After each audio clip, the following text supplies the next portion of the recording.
Hello, everyone, and welcome to the first part of data management with MySQL. Our goal, as always, is to help mentor and satiate the curiosity of technology enthusiasts all around the world. Today, we're going to be starting a new series on data management working with MySQL. I'm really excited about this project. Lots of useful stuff to learn here. So, without further ado, let's begin. So, what is data and why do we manage it? Well, data is numeric, textual, visual, or audio information that describes something. You can collect data on practically anything. For example, let's look at this person here. What's some data we could require from this clearly empty photo? Pause the video and give it some thought. All right, we're back. Here's a list of some data points I found in this photo. He is a male, he is adult, he is Caucasian, he is muscular, and he's in nature. So we have the data now, but what's the point? Well, data is collected and processed to aid in a variety of tasks, such as forecasting weather, analyzing financial investments, more personalized targeting for advertisements, and about a billion other things. There's a lot of money in selling user data to advertisers. That is how a lot of free social media companies make their profit. So data can vary in several type of ways.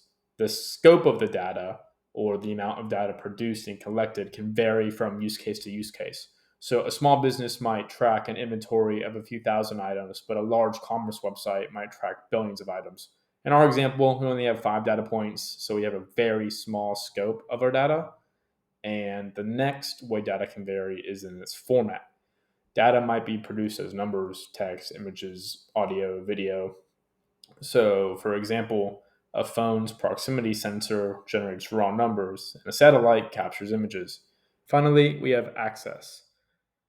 Access determines who is allowed to view, update, create, destroy the data in a database. So, some data might be public. For example, if you want to see where a restaurant is, that's public data.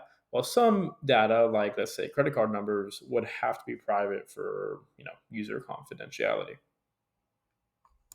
So, in the past, data was mostly analog or physically stored. For example, audio was recorded as vibrations impressed on vinyl discs. Images were recorded as chemicals on celluloid tape. But today, data is mostly digital, encoded as zeros and ones on a hard drive somewhere.